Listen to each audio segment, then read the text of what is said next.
So the next piece is casting a united vision, and it's not that this piece is at the end. I left it at the end because it's the most important piece. It's the piece that if you forget everything else we cover in the first two presentations of the development portion, that if you at least get this right, you're gonna be in a good place. Um, so communication is key. That's the first thing we're going to talk about when casting United Vision.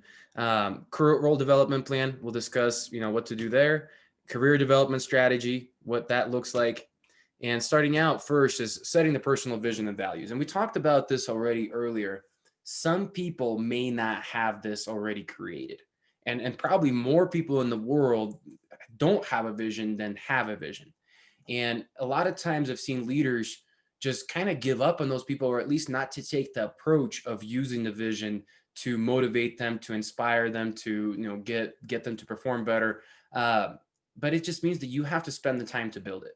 You have to spend the time, once again, getting to know this person, understanding who they are, and helping them to guide them to that. If they never had a vision, like V said, help them to accomplish a small thing, help them to reach a small little destination and improve to themselves that they actually created a plan, created a goal, and with some time and consistency, they got there.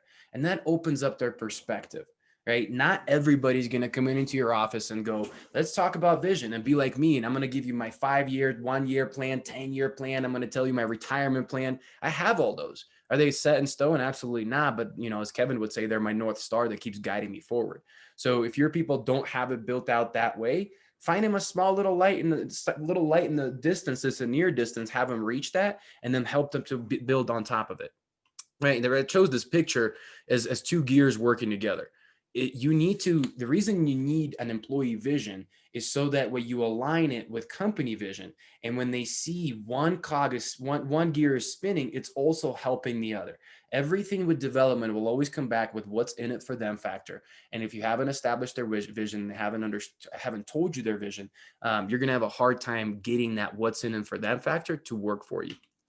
And then creating a life plan. So this is an exercise that I do with anybody I pretty much interact with in a development standpoint, whether it be coaching one-on-one, whether I'm consulting, whether I'm, working as a leader and developing them. I always want them to create a life plan. And I'm going to run you guys through a little bit of an exercise right now. Just explain it. We won't actually do it, but of how to do that. So what I usually tell people to do is I tell people to brainstorm, and I'll teach them this, and then I actually want them to do it. And honestly, I'll give them a day off. And that's the crazy part. Would you be willing to give your employee a day off, a paid day off, to go explore in nature for 8 hours to determine their life plan? Think about that right now. Do you believe in this stuff enough to give them a paid day to go spend a day in the nature figuring out their life plan? I do, because the reward that comes out of it is so much higher than the money that I spent on that, 8 hours of their paid work.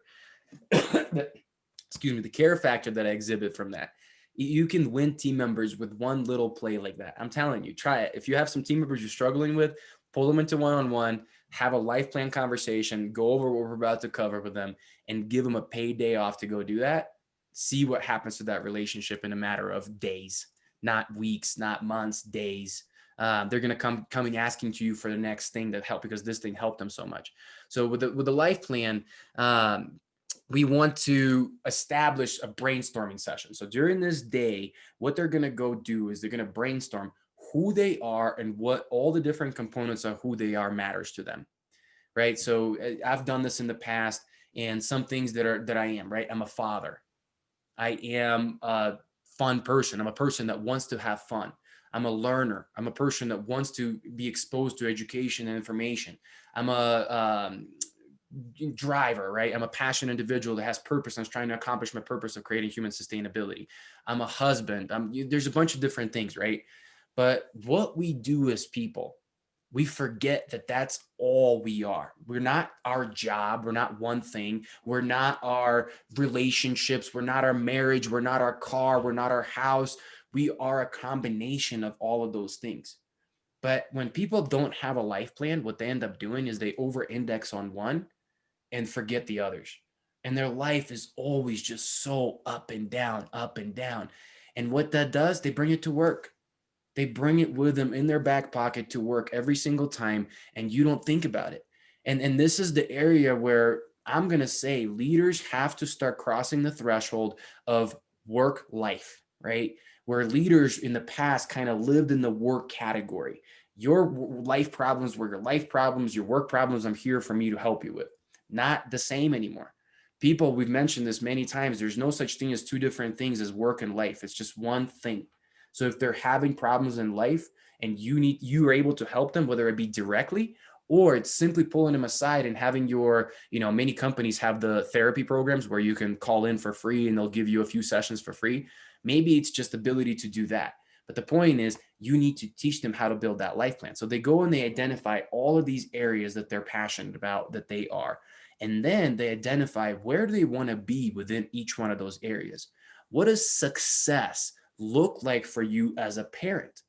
What does success look like for you as a partner? What does success look for you as a human being that enjoys having fun? What does success look for you as a learner, right? And have them define all those things. So that way, anytime they come back in your office and you're trying to motivate them, that life plan should be as well known to them as it is to you. You can pull it up and see, all right, they're struggling in certain areas. What areas besides their job is the thing that we're developing and going to help them in, right? Remember that dopamine thing that I talked about.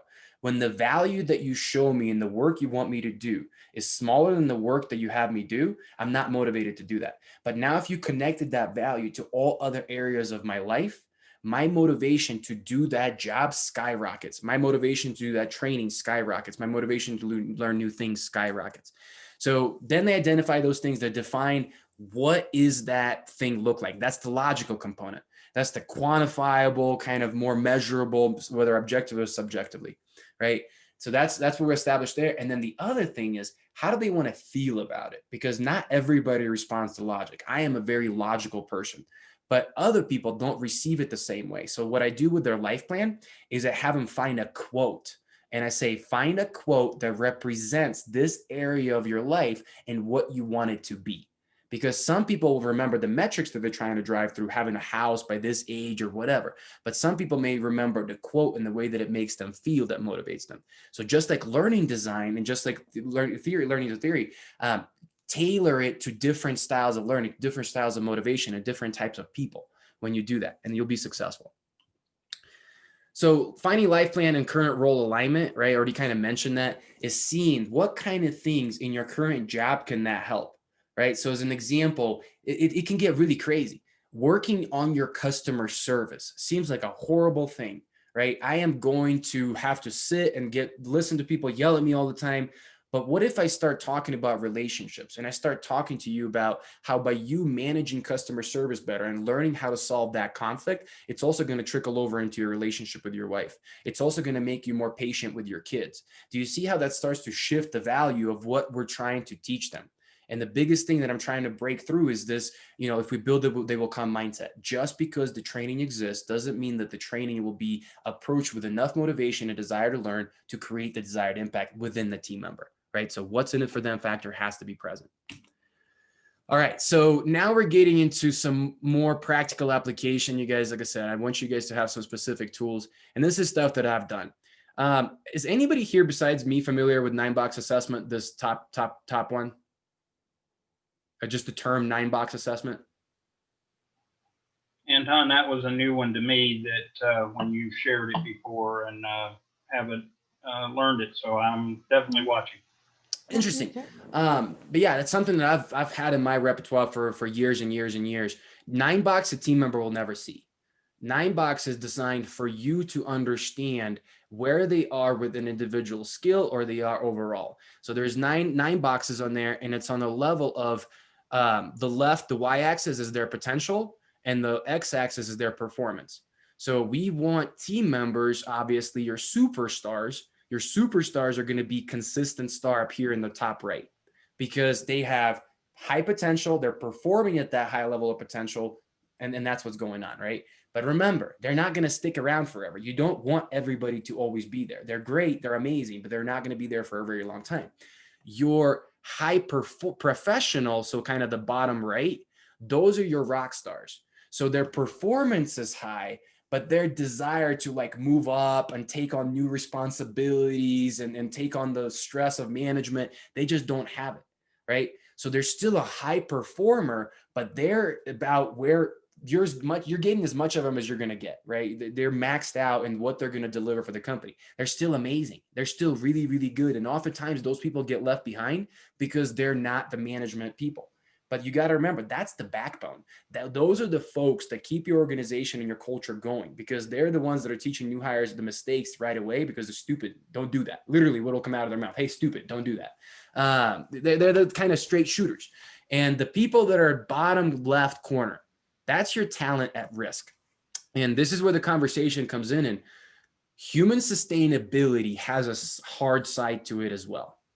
It means that if a person is in a place where they cannot be successful because their performance is low and their potential within that specific thing is low, get them out of that thing. You're either going to need to move them out of your company if there's no other role for them and they ended up being a bad hire, or as V said in the past, move them into a different role that they can avoid this task. But I see too many times people sit there forever and then they just get kicked out or they leave the company. This needs to be addressed really fast.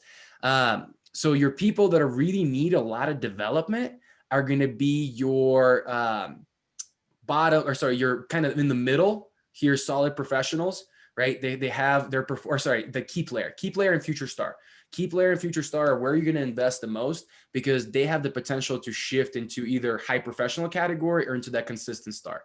But it doesn't mean that you forget the other. So what this looks like practically is every one of my 43 team members is from an overall has a place on here. And I'm always creating plans on how to move them in this scale in one way or another, right? So it's a really high level view, but the same way can go into a greater detail where we start to break down their individual skills, right? So Kev talked a lot about this in the beginning, where he talked about, task description versus job description. And we understand what are the different tasks that these people do. And we can 9-box each task of theirs, not just them overall. And we can get even better with it because then we can understand, okay, this task is a bottom left. We got to get him out of that task because another person is actually a top right with that task. So that's where this synergistic strength alignment starts to really kick in and we start to be able to get better with it.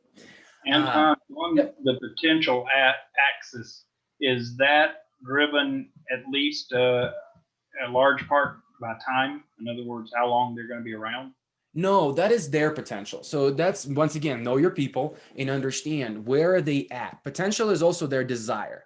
Okay. It's kind of it's not like a definitive KPI. It's an overall feeling, right? That we're looking at character, we're looking at capabilities and desire to move up. All of those three things have to be there, because if a person has high desire to move up, high performance and their capabilities are high, but they're horrible character, they're high performance, low potential, because they're performing at a high level, but their character's so bad that they're not going to move up into those leadership categories and inspire others to do that. But it doesn't mean that they're bad. We may need to isolate them to a place where some of those things are not showing up as much, but they can still be a good performer.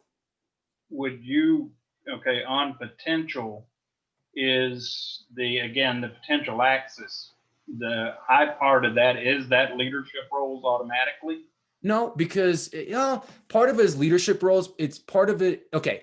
Leadership without a title. So it's mentoring roles, right? It's people that are willing to step in and lead, whether with a title or lead because of purpose. And they're just that kind of person. They're unofficial leaders. Yeah. Because the reality, when you look at a potential, if it's just me impacting me and my performance, it's always going to be a lower potential if I can teach others to do that as well, right? The potential of that individual and the impact that they have on the company significantly grows when they're a replicator and a developer. Make sense? And like I said, it's not a very black and white statement. You're looking at a bunch of different things when assessing potential, and it's just how you feel about it overall. It's a little bit of intuitive there. So current role development plan, right? This is where it's not so much about that. Maybe I identified some things there, but now I need to take what I know and I need to lead my team member to knowing that and making them feel like they arrived at that decision themselves. That's the trick of good management and good leadership, is that you don't just say, here's where you're bad at, and you need to fix it. You explore it, you brainstorm, you find solutions, and you allow them to arrive at the solution, the route to correct the problem and identify that it exists. So this skill development circle, it's kind of 3 circles in here, as you can see. Your green circle means that they are where they need to be. Their orange circle means that they're kind of in between, and the red circle is, okay, red flag, we really need development in this area. So each one of these little half lines can be a skill. So you sit down and you go, okay, what are all the different tasks or skills that this person has for their job? And you may end up with more than that's on the screen. You may end up with less. I'm just using it as an example. And then together you sit down and you have them assess themselves, and you have them score where it is and where they think, they want to be, and what are some of those gaps. You'd be surprised if you know how to ask questions correctly and how to coach people through this conversation. They're probably going to give you most of the answers you would give to them, but their ownership of that is going to be significantly higher than if you told them what it is. So you'll hear me say this all the time, right? A 50% perfect plan with 100% ownership and execution is always going to be better than a 100% perfect plan with 50% ownership and execution. Math is the same, but that's not what synergy does, and other things, components come in, right? Because when we create synergy with skills and tasks and things like that, 1 + 1 does not equal 2, 1 + 1 = 3.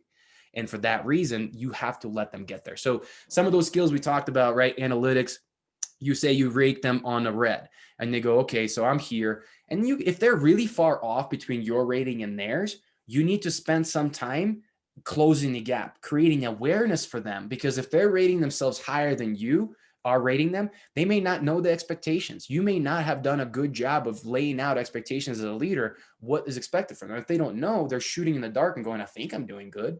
And then you're seeing them in the red, but they're seeing themselves in the green. So spend some time educating about that, creating awareness, and then ask them that question again. And you may see that they get closer to your number simply by spending time. You got to be patient here. I see too many leaders get frustrated and they're just jumping to solutions. They're jumping to corrective actions instead of letting the team members swim a little bit in uncertainty of figuring out exactly what I need to address, how I need to address it, and when do I need to address it by. So that's current role development. You kind of place these skills on here and you walk them through it and let them develop the plan. It is so important to do that, because you help to foster mastery that way. If you constantly have me be dependent on you as a leader to solve my problems, that entrepreneurial spirit that we've talked about in the past is not going to be there. The desire to take initiative and not have the fear of making mistakes will not be there, because they're dependent on you to do everything. Why do I know this? Because I've done it the wrong way for many years. I've done it to where, why is it that when I leave the building, the performance of the team is so much less than when I'm here, right? And some bad leaders would say, oh, must be a great leader. My presence makes all the difference. No, it's because I was micromanaging everything. I was providing an answer for everything. Without trying to micromanage, I made my people dependent on me because I gave them the answer to every problem that they faced. So when I was around, they felt confident to come with me with issues, get a solution, and go execute it. But when I wasn't, I didn't do a good job of teaching them, hey, just try to solve it, see where it goes, and let's find a solution from that. And then we pivot if we have to. And I'm telling you guys, that is the behavior you want on your team. If you have to choose, because everything's balanced, but if you have to choose somebody that asks for permission, I would choose somebody that asks for forgiveness, right? They act, and they're willing to screw up and ask for forgiveness instead of waiting to act and something really bad happening because they didn't act at all. And then connecting it to purpose, right? And this is where a lot of this stuff comes in. If you've done the life plan, if you've executed that correctly, if you've built some leadership things, if you understood if they're a superstar or a rock star, now you're going to bring in their life plan and connect the skills that they're having to develop their job into their life plan. It could be something as simple as, hey, until you get these soft skills down, you're not going to be able to make the income that you need to afford the house that you want. Just a simple connection. And somebody that thinks that way may see it that way. Somebody that's more maybe emotionally driven, you come to them and say, until you get these skills, you can't get to management position that gives you the freedom of schedule that allows you more time with your family. And we know that's not how it works in management necessarily, but it should work that way. But if that's their motivator, if that's what their life plan is about, use the what's in it for them factor in their life plan to motivate them to do the things that they're trying to do in their current development plan. and then let them drive, right? Letting them drive is so key. It is so important. It's better that they go on their own, make mistake, than you protect them from making mistakes all the time. And this is what guys, I'm telling you because I've done it wrong. I have no problem sharing it. I care too much sometimes. And because of that, I tend to protect my people. I tend to baby my people. And my boss would call me out on it in the past, my mentor, and he said, Anton, you're babying them. You need to let them fail. You need to let them struggle a little bit because, look at how kids swim. If you always baby your kid, they'll never learn how to swim. At some point, you just got to let them go. They may get some water, but they're going to learn to kick. They're going to learn to swim. So let them drive, let them make mistakes, but let them control the development plan. So how they find the route, right? Practical application. We want to go from point A of their current performance to point B of their future performance. Most people will say, what does the route look like? Bam. I'm the manager. I know exactly how to do this. I've been there. I know what's wrong. I know what's right. I know all the things you could possibly do. This is exactly what you're going to do. It's not the best route, guys. Even though it is the right answer, that goes back to that 50-100% thing. You got to let them drive. So what has to happen is coaching has to occur. If you are not a good coach as a manager, as a leader, you need to become. It's a necessity. It's not an option anymore, because I don't even say you can't even outsource this. Like, it is so important to let people own their development and own their solutions, that if you don't know how to coach, you will not make that happen. So what coaching does is it does this. We start at point A, but instead of the straight line, we get into the clouds. We get high into the creative space. This is where a leader, a manager, helps the employee to really explore their options, explore all the different things that they may need to do. They may need to add additional development, additional education, not all the details, but some additional education before coming back in and converging on a solution. Right? So we diverge, we open up to explore ideas and brainstorm, and then allow them. That's the key piece. They have to converge in the solution. You don't go, okay, we explored everything. Now this is what you're going to do. No. Hey, Johnny Bravo, we explored everything. Which of these potential, solutions do you feel is the most important for you? Which one do you feel you're going to be the most successful with? Great. I choose option A. All right. Within that option A, you're walking them through everything, right? How are you going to make that specific, measurable, realistic, attractive, and timely? So you're getting those specifics from them, but they're driving. All you're doing is just asking question after question, and then getting them to that point B. So if you want to be an effective leader and you want to be humanly sustainable as a leader, you cannot avoid coaching. Coaching has to be it, because otherwise you're going to be me, where everybody, when you're gone, job sucks. When you're there, we're performing well. If the job depends on you, you're not doing a good job as a leader. This whole replication thing we're talking about is just not happening. So Casting United Vision, career development strategy, it's just the same thing that we kind of talked about with personal development. Connect their career to their personal plan. Most of the time, people just think desire to move up is a motivator in itself. It's not, guys. It's not. I'm telling you, I came to a market where out of 150 team members, not a single person wanted to raise their hand to be a leader, because they didn't see how that job, that role allowed their personal life to be better. What they saw is that job was so stressful, so horrible, that my life is going to suck if I'm in it, so I don't want it. But if you start to build their career plan and start to show them all the different steps in the way and how that's going to impact their life, it's going to be much better. Connecting the vision in the career, connecting the vision in their task, connecting the vision in their role. Everything's going to boil down to their personal vision because of WIFM. What's in it for them?